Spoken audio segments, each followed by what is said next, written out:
Dan saya melihat biasanya konten YouTube yang sering banyak ditonton itu yang ada deskripsi.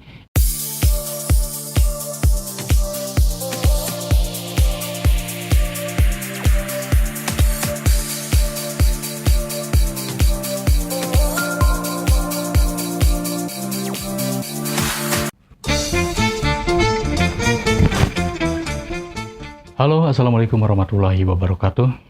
Selamat jumpa dengan vlognya Kang Cayus. Pada kali ini, mungkin ini merupakan vlog yang pertama. Dalam artian, vlog yang pertama saya ngomong di depan kamera langsung seperti ini. Tanpa jalan-jalan kemana, tanpa Oke. Assalamualaikum warahmatullahi wabarakatuh.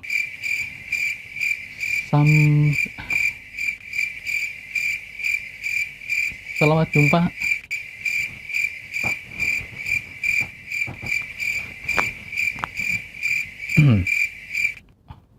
Halo, Assalamualaikum warahmatullahi wabarakatuh. Ini merupakan vlog pertama saya ngomong di depan kamera seperti ini, tanpa mereview sesuatu, tanpa jalan-jalan ke suatu tempat. Tapi saya di sini akan membuat suatu segmen di dalam channel YouTube saya, di mana saya mungkin akan banyak share tentang pengalaman hidup saya, tentang hal-hal yang terjadi di dalam hidup saya. Mungkin tidak penting, tapi mungkin juga buat sebagian orang bisa menjadi menarik juga. Dimana sebenarnya di usia saya yang ya udah kepala 4 ini, jujur, sebagai orang Sunda, kebanyakan orang Sunda itu pemalu. Tapi nggak semua juga sih pemalu. Entertain, mereka memang suka buat entertain, tapi untuk ngomong di depan kamera seperti ini, bukan di studio TV atau ya bukan gak banyak orang yang mensupport mereka. Biasanya orang Sunda itu pemalu. Seperti sekarang ini, saya ngomong di depan kamera sendiri, tidak orang yang menemani, dan yang ada di otak saya itu adalah kebayang nanti ditonton orang. Kebayang nanti misalkan kontennya apaan sih ini gitu. Tapi jujur, dalam kurun waktu selama ini saya memperhatikan saya ini sebagai seorang penonton YouTube yang sangat akut. TV di rumah udah jarang dipakai, udah jarang disetel, maksud saya udah jarang saya nonton. Paling ketika ada peristiwa yang heboh, atau ada acara sepak bola, atau ya yang seperti itulah. Bahkan TV di luar ini, saya kebetulan di sini tinggal di Jakarta. Untuk hari Senin sampai Jumat saya ada di Jakarta, tetapi kalau hari Sabtu sama Minggu saya ada di Bandung. Jujur, intensitas saya menonton TV itu sangat jarang, dan saya banyak habis waktu itu di depan laptop atau di depan PC kalau di rumah untuk nonton YouTube. Semua informasi yang saya dapat, semua tontonan yang saya masukkan ke dalam kepala, at least mayoritas hampir semua dari YouTube. Jadi oleh karena itu timbul suatu dorongan dari dalam diri saya. Mungkin saya suka sering ada dorongan yang mengatakan bahwa kamu juga bisa loh ya ngomong di depan kamera, menyampaikan sesuatu kepada orang lain. Apalagi banyak influencer yang masuk ke dalam saya di usia saya yang mungkin tidak jauh sama Deddy Corbuzier, sama Dunia Manji, sama Anji, sama Panji juga, gak jauh umurnya, paling tuaan saya 1 tahun. Terus siapa lagi ya? Saya itu kalau di dunia YouTube, saya kan sangat suka otomotif. Dari mulai Auto Driver, Autonet Mag, Ridwan Hanif, Fitra Eri, Omobi, terus kalau cari mobil-mobil bekas seperti Mas Wahid, Ada lagi sekarang yang booming yaitu Mas Sony Setiawan yang ada di Kalimantan. Terus yang di motornya Auto Rider, si Mas Manut itu. Terus banyak, hampir semua reviewer yang otomotif, baik mobil maupun motor, saya tonton. Juga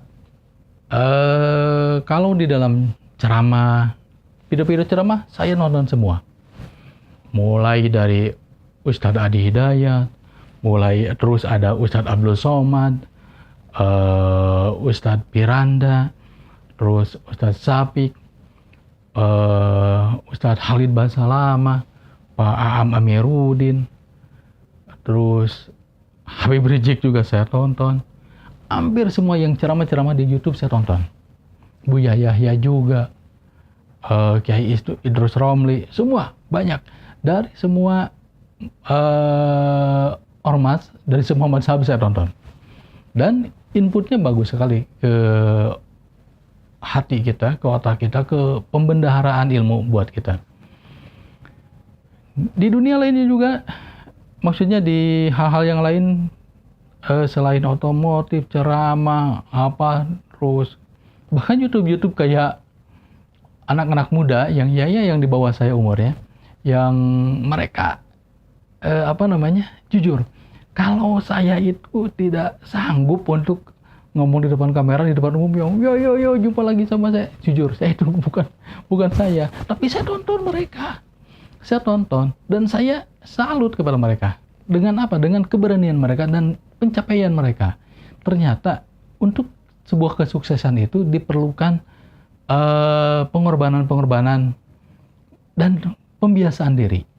Karena mungkin mereka juga pada pertama kali mereka melakukan syuting seperti itu, mungkin mereka juga ada rasa malu, ada rasa canggung, ada merasa apaan sih gue ini. Tapi ketika semua udah dilalui masa-masa itu dan dalam tanda petik udah menghasilkan dan apresiasi dari penonton sangat bagus, maka mereka akan timbul semangat, timbul keberanian lebih untuk melakukan hal-hal yang lebih lagi. Dan itu juga yang membuat saya sekarang memberanikan diri membuat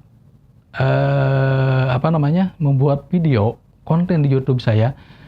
Dan kebetulan YouTube saya itu dari tahun 2009 atau 2010 saya bikin, dan saya upload itu aja, cuma ya video yang disimpan di handphone, takut handphonenya nanti rusak atau nanti kehapus, saya upload di YouTube. Ya cuma untuk cuma untuk menyimpan kenangan aja yang pernah saya lalui di dalam hidup saya upload ke YouTube. Makanya banyak konten-konten YouTube di saya yang video-videonya gak jelas, cuma musik, ada perjalanan atau apa aja, dan jarang ada deskripsi. Dan saya melihat biasanya konten YouTube yang sering banyak ditonton itu yang ada deskripsi, yang ada ngomong, yang ada informasi yang diberikan. Misalkan saya jalan-jalan, misalkan saya kan orang Santolo, saya orang Pamengpeuk, Kabupaten Garut. Santolo itu berada di Garut Selatan, di ujung pesisir selatan Pulau Jawa. Kalau saya cuma merekam perjalanan saja, tidak ada informasi yang diberikan, mungkin orang juga apaan sih ini video, pemandangannya sih bagus, tapi saya nggak tahu ini di daerah mana, ada apa di sana. Nah, nanti ke depannya, insya Allah saya akan membuat konten. Ketika saya berjalan kemana, saya akan ngomong, saya akan terangkan cerita di balik cerita-cerita rakyat yang dibalik tentang tempat itu. Soalnya jujur, saya ini sebenarnya orang yang suka ngomong, cuma kebiasaan orang Sunda adalah pertama mereka malu untuk memulai, terus mereka itu malas untuk memulai, juga mereka itu kadang menunda-nunda untuk memulai. Dan yang tantangan pertama itu adalah mereka takut ditonton oleh teman. Yang mereka lihat itu teman-teman sekitar, teman-teman yang kenal. Aduh nih gimana nanti kalau video saya ditonton sama yang kenal. Padahal kan nggak apa-apa juga. Dan orang lain juga kan melakukan hal itu. Dan itu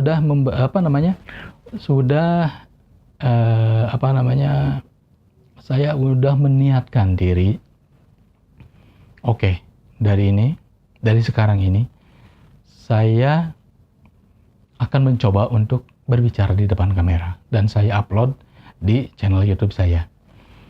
Ada beberapa referensi YouTuber yang bisa saya contoh mungkin. Kalau kayak yang orang-orang yang rame heboh kayak gitu, mungkin saya nggak bisa, jujur.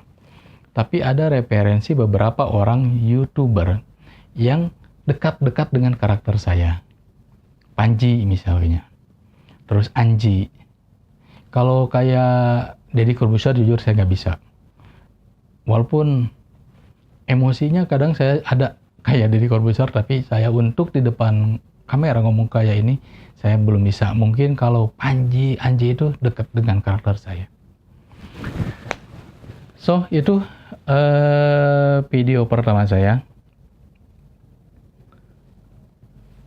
Mudah-mudahan setelah ini ada beberapa video yang akan saya upload lagi. Dan saya akan mencoba merekam lagi.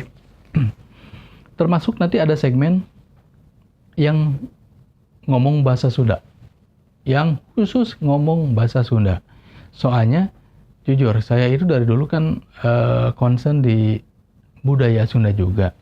Saya paling senang kalau mengajarkan suatu pengetahuan tentang kesundaan, juga tentang bahasa Sunda. Soalnya kenapa?